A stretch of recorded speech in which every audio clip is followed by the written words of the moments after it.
Olá, gente, tudo bem? Bom encontrá-los vocês mais uma vez aqui. Espero que vocês estejam bem e estejam firmes no propósito do Enem. Lembrando que faltam poucos dias aí para você fazer a prova. Fique tranquilo que vai dar tudo certo. Siga seu cronograma de estudos, que tudo vai ficar bem. Dando continuidade à nossa aula, lembrando, que aula é hoje e tal? Genética 1. Se você tiver dúvidas sobre o que a gente já falou, você pode acessar nossa plataforma, tá? Os links de acesso e tudo mais aí, lá Eduque, e na plataforma você acessa não apenas as nossas aulas passadas, mas também como os outros conteúdos que você precisa estar atenado aí para o Enem.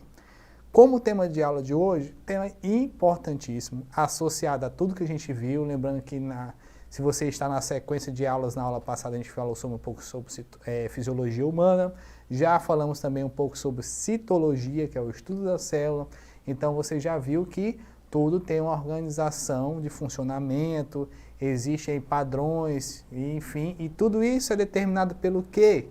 Pela genética. Todo organismo vivo que é composto por uma célula, que no caso aí a gente vai desconsiderar os vírus, mas que a gente já sabe que os vírus também têm funções importantes, inclusive os vírus terão um material genético. Vírus podem ter RNA ou DNA, mas não são formados por células, mas os outros organismos, todos seres vivos da Terra, são compostos por células e suas células vão possuir um material genético. Por que o material genético é muito importante? Ora, ele norteia as características do indivíduo. Eu já falei isso em alguma aula que está perdida por aqui, que se você come uma manga e planta aquele caroço de manga, ele não vai nascer um pé de acerola. Por quê? Porque o código genético mantido dentro daquela semente é para nascer uma manga, ok? Então a genética ela vai estar norteando isso aí. Mas aí a ciência, né, como vocês já viram, sempre dá uma complicadinha nas coisas aí, a ciência colocou o estudo dos genes, das características, em uma prateleira especial, que no caso é a genética, ok?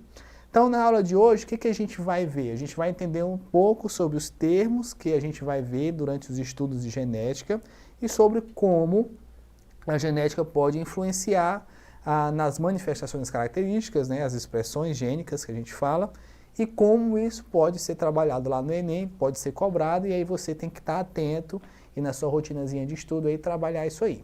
Então vamos à imagem aí no quadro. A gente tem um exemplo, uma célula eucarionte, lembrando que as células eucariontes possuem núcleo organizado, numa carioteca.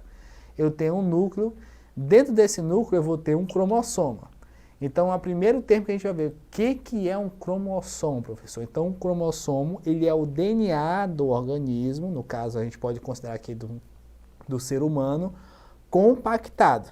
Porque o DNA é muito grande, se você fosse abrir, ele tem quilômetros de tamanho. Então, ele compacta dentro de um cromossomo. Além disso, cromossomos estão associados também aos padrões de característica.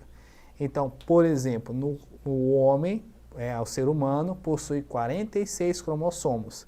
São 23 pares, organizados em pares, a gente vai ver já mais à frente, sendo 22 somáticos, que determinam, por exemplo, padrão homem, e um par sexual, que vai determinar se nasce homem ou mulher. Lembrando que a gente não está falando nada sobre gênero, nós estamos falando sobre a condição do órgão reprodutor. Ponto, ok? Se for XX vai ser mulher, se for XY vai ser homem, a gente vai ver agora mais para frente. Então, o cromossomo é o DNA compactado, ok? E esse DNA compactado, ele vai estar organizado como? Em dupla hélice, com as bases nitrogenadas, a gente já viu nossos conteúdos aí passados, ok?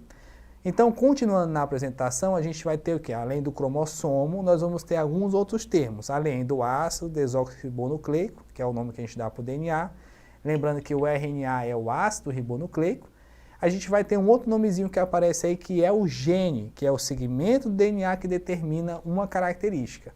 O DNA, ele é muito grande. Existe uma parte do DNA que a gente chama até de DNA estrutural, que ela vai estar lá para poder estruturar, ou seja, compor o DNA. E nós vamos ter a parte que gera uma expressão. Essa parte que gera uma característica, a gente chama de gene.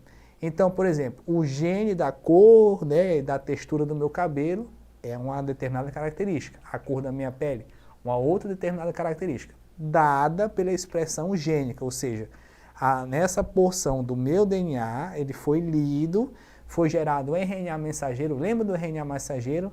Que sai do núcleo da célula com uma informação que será lido pelo ribossomo e a expressão gênica vai aparecer. Tudo bem? Então, o gene é isso aí. E um outro nome que confunde muita gente, né, que a gente traz na aula de hoje, são os alelos. Os alelos são as variações do gene. Então, por exemplo, se eu tenho um gene que vai codificar a cor, a textura do meu cabelo, a esse gene eu dou o nome de alelo. É só isso. É um outro jeito de eu chamar gene que codifica uma característica. Então, não é um nome que não existe. Ele existe, está lá fácil para você entender. Alelo é um gene que vai determinar uma característica e a gente vai trabalhar em cima disso aí. A gente vai ver na nossa aula de hoje como você pode melhorar isso. E eu trago outra imagem para vocês, que é um cromossomo com os vários genes. Olha só, tem uma porçãozinha ali que determina a cor do olho, o tipo do sangue, que é a cor do cabelo, o tamanho que aquele indivíduo vai ter. Cada porçãozinha vai ser chamada de gene, né? Então, cada porçãozinha dessa vai ser chamada de gene. E vocês viram na imagem que tem uma outra grande parte do DNA que não tem nada. Aí essa outra parte que vai compor o DNA, mas que não tem uma expressão de característica, a gente fala de DNA estrutural. Tudo bem? Também, seguindo a nossa aula, vamos trazer mais algumas coisas que vão acontecer aí. Durante o seu estudo de genética, aparecem os nomezinhos aí. Homozigoto, heterozigoto, aí vai aparecer homozigoto recessivo e dominante. Agora deu uma complicadinha, vamos descomplicar com a imagem aí. Então, o que é um indivíduo homozigoto dominante? Ele vai ter um alelo que vai ser expresso por uma letra que a gente usa. Por que a gente usa letra? É para facilitar seu estudo, né? Se eu fosse botar um código lá, ia ficar muito grande. Que nesse caso desse exemplo a gente vai usar azão. Então, um homozigoto dominante significa o quê? Lembra que os cromossomos estão organizados em pares? Por que o cromossomo é organizado em par, professor? Porque você tem, a gente vai ver na aula de hoje, durante o processo de formação de gametas, a separação e diminuição do material genético. Quando um zigoto, né, como um espermatozoide, encontra o óvulo, eles se combinam, eles vão combinar cada cromossomo par a par. No nosso caso, 23 pares. Então, quando a gente traz um homozigoto recessivo, quer dizer que combinou, então, uma característica dominante, a azão, com outra característica dominante. Professor, e o que é uma característica dominante? É aquela que vai ser simples peça, ela vai ter maior ocorrência dentro do meu grupo populacional, ou seja, dentro daquilo que eu estou avaliando. Vou dar um exemplo aqui.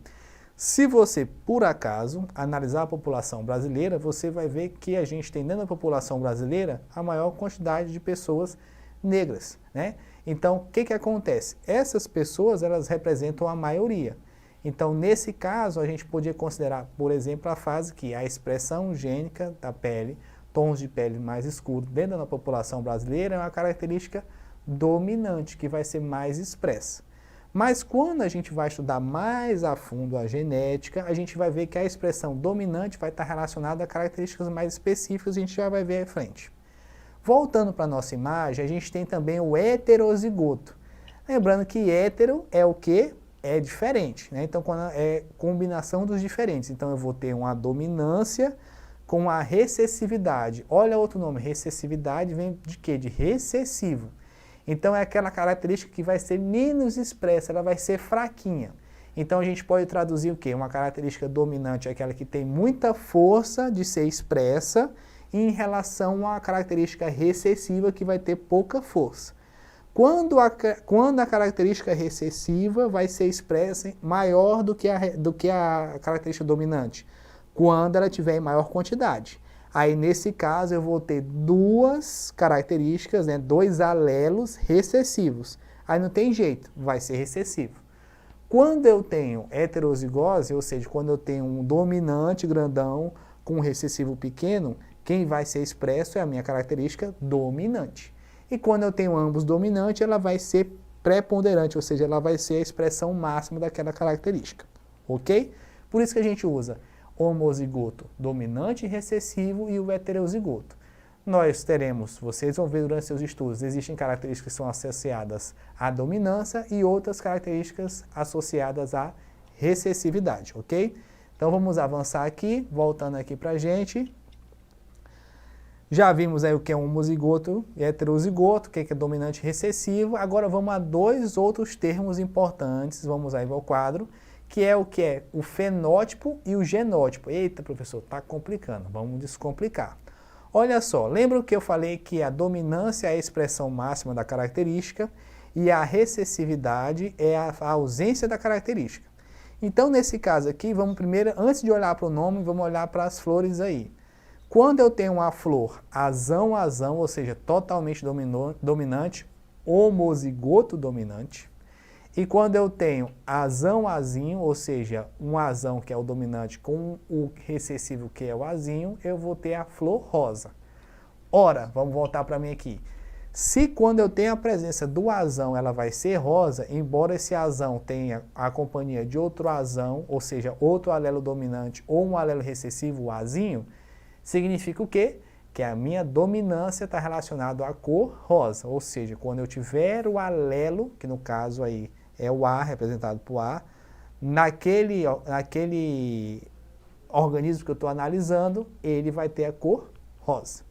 E quando eu tenho a ausência dele, olha só aí, o azinho, eu não vou ter expressão de cor. Vejam que quando eu falo dos alelos, seja ele dominante ou recessivo aí embaixo, eu chamo de genótipo. Entenderam? Então, o genótipo é a minha configuração genética. É aquilo que vai ser lido, codificado. E é aquilo que não se muda. Ou seja, o genótipo que determinou a minha altura, não parece para vocês aí, mas eu tenho 1,95 m, brincadeira, eu tenho menos que isso, mas a minha altura ela é determinada pelo meu genótipo, ok?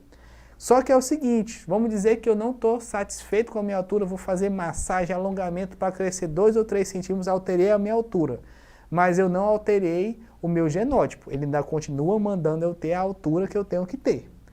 Quando eu falo de uma expressão que está externa, aí é o meu fenótipo, que nesse caso do exemplo aqui, ó, vai ser a cor, entenderam?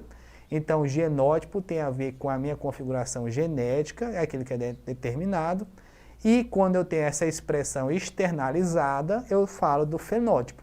Então, o fenótipo a gente pode alterar, por exemplo, eu posso pintar meu cabelo, eu posso fazer coisas que podem alterar a forma do meu corpo, mas se eu, por exemplo, pintar o cabelo, quando o meu cabelo novo vier nascendo, ele vai nascer com a cor original. Eu não vou pintar ele, mas se for o caso. Então, no caso aí, o meu genótipo continua determinando a minha característica. Então, o genótipo é uma coisa muito definida.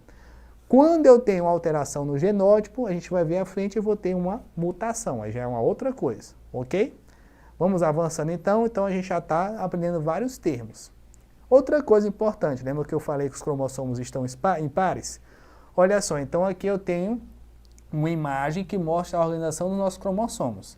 A gente tem 23 pares. Por que eu tenho um cromossomo par? Porque eu pego o cromossomo do meu pai com o cromossomo da minha mãe e combina num par para expressar a característica. Entenderam? Então, quando tem a formação do meu zigoto, olha aqui, ó, eu vou formar espermatozoide e óvulo, eu tenho um processo de divisão que chama-se meiose, que é reducional, onde eu transformo uma célula diploide, 46 cromossomos, em uma célula haploide, o que? 23 cromossomos. Então, o que vai acontecer? Quando tem a formação do gameta, você vai ter, então, a divisão dos cromossomos. E olha só que interessante, quem determina a sexualidade, o sexo, né? A sexualidade não, perdão, o sexo do indivíduo vai ser, então, o pai. Como assim? Porque a mãe só sempre gera XX, porque, veja bem, olha só na imagem. Quando eu for separar para produzir, no caso chamado processo de oocitose, ou ovulogênese lá, Quando eu tenho a formação dos meus óvulos, olha só, a mulher ela só tem a opção de ser X ou X. Tudo bem? Então ela só vai produzir X ou X. O homem que produz X ou Y. Ou seja, ao cruzar o espermatozoide com o óvulo, quem leva o X ou o Y para completar com o X do óvulo é o espermatozoide. Tudo bem? Então, nesse caso aí, a gente tem essa propriedade. É lógico que existem outras variáveis, mas como analisando a genética, só é possível isso aí. Por que eu fiz esse parênteses? Porque nós vamos ter doenças que vão ser relacionadas aos cromossomos sexuais, que serão apenas expressas ou no X, que no caso é um cromossomo sexual feminino, ou no Y, que é o masculino. Então, por exemplo, se você tiver uma doença relacionada ao Y, ela só vai aparecer nos homens, ou seja, eu preciso que esse organismo formado por esse cruzamento, ele possua um Y lá. Se ele não possuir, ele não vai expressar essa doença ou essa característica associada ao cromossomo sexual, entenderam? Então é por isso que a gente precisa também entender isso para saber. Então mulheres só geram gametas XX e homens geram tanto XY e essa combinação aí pode alterar dependendo do que você está estudando, ok? Para continuar então, a genética, ela atualmente é muito moderna, mas ela começou há muitos anos, há centenas de anos, aí, há décadas, centenas de décadas, com um monge chamado Mendel. Então Mendel, você já deve ter ouvido falar sobre ele é o pai da genética moderna. Por quê? Porque ele, a partir dos cruzamentos das ervilhas e das flores que ele cultivava lá, ele conseguiu entender sobre como é que as expressões gênicas, o que é a expressão gênica? As características eram passadas das gerações para gerações.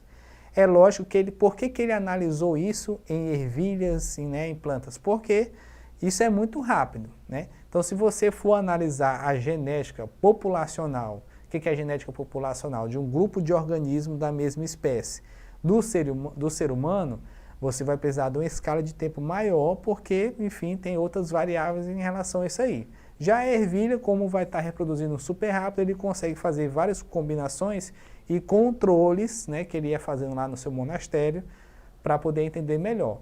E é sempre bom você parar para pensar também, durante seus estudos, que muita coisa da ciência que a gente vê hoje foi formulada lá atrás, onde as pessoas tinham tempo para poder fazer seus experimentos.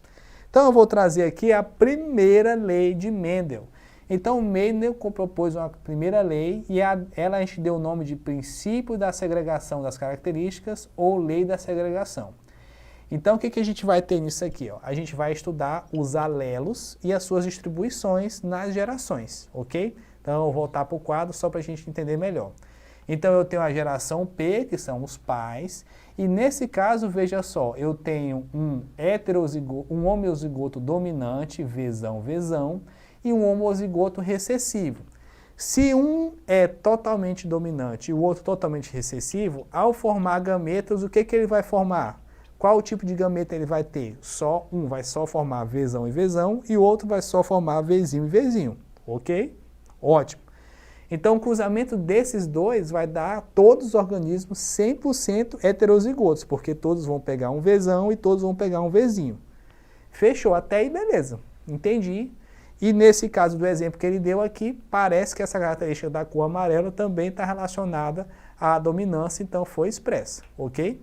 Mas aí o que aconteceu? Ao cruzar a geração F1, que são heterozigotos, ele criou uma nova linhagem. Essa nova linhagem cruzada deu vários tipos de expressões. Aliás, aumentou-se um tipo de expressão. Vamos ver aqui então. Lá no final, na geração F2, eu vou ter 1/4 de filhos lá, né, de descendentes. No caso, pode ser de ervilha sem coloração. E 3/4, ou seja, 75% coloridos. Sendo que um é homozigoto dominante, Vzão, e um é heterozigoto. Então a gente já viu que essa característica está relacionada ao Vzão da coloração, e a combinação dessas gerações deu uma porcentagemzinha aí. Então a isso aí ele chamou a primeira lei de Mendel. Então isso aí o que você vai fazer? Já tenho certeza que todos vocês já fizeram. Você vai fazer aquele quadrozinho de distribuição e você vai separar os dois alelos. Como é a primeira lei de Mendel, a gente só está falando da segregação de um fator, sempre vai ser um parzinho de alelo. Aí você vai lá separar o azão com o azinho, vai pegar o outro azão, o outro azinho e vai fazer os cruzamentos dentro daqueles quadradinhos de distribuição lá, showzinho de bola. Ali, a partir dali, você faz a quantificação da porcentagem, a partir do cruzamento. Então, por exemplo, se eu estou analisando uma característica relacionada a um par de alelo, quantas opções, né, de gametas eu vou ter? Duas. Porque se eu tenho um par de alelo, eu tenho duas opções, que podem ser de acordo com um par de alelo homozigoto dominante ou recessivo, ou heterozigoto. Concorda comigo? Agora, se eu estou analisando mais de uma característica, porque é o seguinte, o organismo, no caso aí, Mendel só estava falando sobre a cor, mas a ervilha ele também descobriu lá que não tinha só a relação sobre a cor, mas também tinha ervilha que nascia com a pelezinha mais lisinha e outra que nascia rugosa, ou seja, ele entendeu que existia uma interação entre várias características. Então ele entendeu o seguinte, que existem mais alelos codificando expressões gênicas, olha só. Então ele adicionou a um par de alelo e analisou mais uma característica, e isso ele fez na sua segunda lei, onde ele falou sobre a segregação independente. Ou seja, na primeira, vamos voltar aqui, ó, ele está da segregação dos fatores e a outra da segregação independente dos fatores. Ou seja, além de toda vez que eu tiver alelos, eu separar eles para combinar, no caso, né, de reprodução sexuada com combinação de genes, eu ainda vou pegar e vou separar eles independentemente. Ou seja, se nesse caso aqui no exemplo que eu estou trabalhando duas características, que é um par que determina a cor e outra rugosidade, no caso aí é representada pelos pares vesão dominante e vesão recessivo e tudo mais, então vejam bem aí, ó, eu vou ter na verdade, vou ter 2 pares de alelo e 4 opções, concorda comigo? Por que eu vou ter 4 opções? Porque ou esse organismo ele vai ganhar aí, ó, vai receber um Vzão e um Rzão, ou um Vzão e um Rzinho, ou um Vzinho e um Rzão, ou um Vzinho e um Rzinho, tudo bem? Então eu vou estar distribuindo independentemente. Então se eu tenho 2 pares de alelo, eu tenho 4 opções de combinação, porque eu vou combinar um alelo com cada outro par, tudo bem? Lembrando que eu não vou repetir alelos, né? Então eu vou só fazer a combinação dentro do quadro e distribuir ali. Aí eu também vou achar uma proporção. Essa proporção vai ser maior porque eu tenho mais opções de cruzamento, então aí você vai fazer o quadrozinho, em vez de só 2 colunas e 2 linhas, você vai ter 4 linhas e 4 colunas para distribuir a sua proporção aí, tudo bem? Então avançando aqui, ó, a gente fala também na nossa aula de hoje sobre as doenças genéticas. Então a gente tem monogenéticas, poligenéticas, doenças cromossômicas. Geralmente as doenças cromossômicas vão estar relacionadas a problemas na codificação. Então a gente vai ter problemas aí que vão estar relacionados à expressão gênica, ou seja, eu tenho uma alteração no meu gene, no como ele vai ser expresso, uma mutação, ou eu vou ter também uma característica associada ao meu cromossomo, ou seja, a como ele está disposto e a como ele está configurado, se teve um erro nele lá e tudo mais. Tudo bem? Uma das características, os problemas genéticos também podem estar associados também à coisa da hereditariedade relacionada ao sexo ou relacionada às raças, enfim, então tem vários fatores aí que você vai analisar durante seus estudos, tá? Em mutações gênicas, o que é uma mutação? Toda mutação é a variação do padrão da tua genética, ok? Quando mutações são benéficas, eu tenho uma adaptação, e quando elas são ruins, eu tenho algum problema, alguma doença, alguma enfermidade. Por que a gente fala que quando uma mutação é benéfica, eu tenho uma adaptação? Porque é o momento que há uma mudança na expressão gênica que vai ser benéfica, e que se for benéfica vai aumentar a sua distribuição ao longo da população, ou seja, vão ter mais chance daquela mutação acontecer e ela vai se perpetuar dentro da espécie, tudo bem? Em mutações gênicas eu tenho causadas por agentes biológicos, agentes físicos, agentes químicos. Como eu já disse, vou ter mutações gênicas, mutações cromossômicas. Continuando aqui, as cromossômicas vão estar relacionadas então à distribuição, eu tenho euploidia e a anaploidia, tá? Vamos voltar aqui. Mas aqui eu trouxe o quadro de resumo para vocês. Então, em síndromes eu posso ter numéricas ou estruturais, as numéricas euploidia ou anaploidia, Na euplodia eu tenho haplodia e poliplodia. O que é isso, professor? Eu tenho, então, a eliminação de cromossomos ou a adição de cromossomos, a haploidia ou poliplodia. E na anaplodia eu tenho monossomia, monulossomia e polossomia. Então eu vou ter também ali não só uma adição ou substituição, mas eu vou ter um aumento do número de cromossomos, mas isso relacionado ao processo de divisão celular. Então, quando o organismo for dividir lá, em vez dele multiplicar e deletar, né, diminuir, ele manteve, então vou estar somando. Enquanto na euploidia eu vou ter só a apresentação ou não daquele cromossomo. E eu vou ter as estruturais, também vamos voltar aqui, de deficiência, duplicação, inversão, antroslocação. Então, eu tenho mudanças na estrutura do meu cromossomo e isso aí vai causar algumas enfermidades, ok? Então, olha só, como exemplo, não é tema na nossa aula de hoje, né, a gente vai trabalhar as doenças na próxima aula, a gente tem a síndrome de Down, que ela vai ser, no caso, uma doença relacionada ao cromossomo 21, que eu vou ter a adição de um cromossomo. Então, eu vou ter uma trissomia no meu cromossomo 21, ok? Então, o que eu vou precisar saber para a prova, professor, de genética, considerando que a gente está falando só de genética 1, existem vários outros termos que não dá tempo da gente abordar. Vocês viram que genética é uma aula bastante extensa. Então, o que eu preciso focar para o meu Enem falando em genética? Nomenclatura, ou seja, os termos usados para genética, expressões gênicas, relações entre citologia, genética e visão celular, e a questão da hereditariedade, variabilidade e mutações. Lembrando o que é a hereditariedade, termozinho aí para você trabalhar. É a capacidade do organismo passar suas características para os seus descendentes, tudo bem? Quando eu falo de variabilidade, é o quanto que aquilo pode mudar dentro dessa passagem de características. Olha só que interessante. Então eu, inclusive vocês também, somos tão parecidos com o nosso pai quanto com a nossa mãe, só que ligeiramente diferente. Às vezes você pode ser até parecido com um tio, com um avô, porque você tem essa variação, essa variabilidade. Porque dentro da hereditariedade você tem uma gama, ou seja, um leque de opções que você pode ter de expressões gênicas, tá? E as mutações e as suas várias termologias e condições de acordo com que ela vai se manifestar. Tudo bem? Ou cromossômica, ou estrutural e as suas variações, beleza? Então, hoje, na aula, eu vou trazer um exercíciozinho para vocês aí, bastante simples. Vamos à leitura do exercício, então. A deficiência da lipase ácida limossômica é uma doença hereditária associada a um gene no cromossomo 10. Então, a gente sabe que lá no cromossomo 10, um dos genes lá vai ter esse probleminha. Os pais de pacientes podem não saber que são portadores da doença até o nascimento do primeiro filho afetado. Quando ambos os progenitores são portadores, existe uma chance em 4 de que o bebê possa nascer com a doença. Olha só que interessante. Essa questão aí do Enem 2021, ela é o quê? Ela é a primeira lei de Mendel básica. Ela está falando o seguinte, que a pessoa pode portar e pode não estar expresso.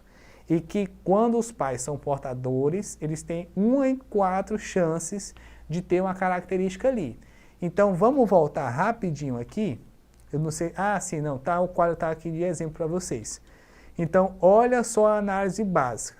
Então, se eu tenho organismos heterozigotos portadores, olha só, azão, azinho, no caso o pai e a mãe, cruzando, eu vou ter várias opções. Eu vou ter 25% de chance, ou seja, 1/4 de ser homozigoto dominante. Se essa pessoa for dominante e essa doença está relacionada à recessividade, então ela não vai ter a doença. E olha só também aqui, ó, nas duas opções eu vou ter os organismos portadores, mas que também não vão ser expressos. Então eu já dei até o spoiler, né? Olha só, essa doença vai estar relacionada à recessividade. Por quê? Porque tudo que ele está dizendo lá está me dando a entender que o seguinte, se eu sou portador e não expresso, então não está relacionado à dominância, e se eu sou casado com uma pessoa ou tenho uma relação com uma pessoa que é portadora e não é expressa, eu vou ter 1 em 4 chances, né? Ou seja, eu vou ter 25% de chance dos meus filhos nascerem portadores. Logo, eu vou estar relacionando a uma doença da recessividade, ou seja, a um alelo recessivo e não dominante. ou seja, aquele que vai ser expresso quando eu não tiver a dominância presente. Tudo bem? Gente, genética é um tema longo, difícil, desses termozinhos que você precisa ter atenção, tomar nota e trabalhar bem legal. Você vê bem que essa prova do Enem 2021 não é uma questão difícil, a gente está falando só da primeira lei de Mendel, a mais básica de todas, né? Então, se você dominar aquele criadorzinho para fazer o cruzamento, já fechou, você vai se dar bem.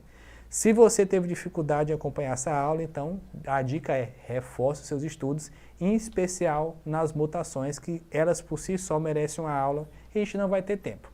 Fiquem bem, acesse as nossas plataformas, eduque e bons estudos.